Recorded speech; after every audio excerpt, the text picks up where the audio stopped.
ஒட்டுமொத்த மக்கள் என்ன சொல்றாங்க, அவங்களோட கோரிக்கை என்ன, வலி என்னங்கறத காது கொடுத்து கேளுங்கன்னு சொல்றேன். ஏன்னா ஒரு அரசாங்கமே மக்களை பத்தி கவலைப்படாம இருக்கிறது ஏத்துக்கவே முடியாது.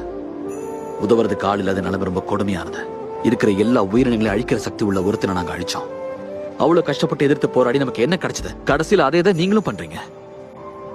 அவன் சொடுக்கு போட்டு பண்ண விஷயத்தை நீங்க கையெழுத்து போட்டு பண்றீங்க. அவ்வளவுதான் வித்தியாசம். இப்படி எடுத்தோம் கவுத்தோம்லாம் நம்ம முடிவெடுக்கவே முடியாது மிஸ்டர் செனட்டா. உங்களுக்கு புரிய மாட்டேங்குது சாம். நம்ம நாட்டோட பெருமையான சின்னத்தை என் நெஞ்சில் ஏந்திட்டு இருக்கிற ஒரு பிளாக் மேன் தான். எதுவும் புரியாமல இவ்வளவு விஷயம் சொல்லிட்டு இருக்கேன். இந்த ஷீல்டு ஒவ்வொரு முறை கையில் எடுக்கும் போது அதை என் கையில பார்த்தாலே பல கோடி மக்கள் வெறுப்பாங்கன்னு தெரிஞ்சுதான் நான் எடுத்துக்கிட்டு இருக்கேன். இதோ இப்ப கூட இதே செகண்ட் என்னால அந்த வெறுப்பை உணர முடியுது.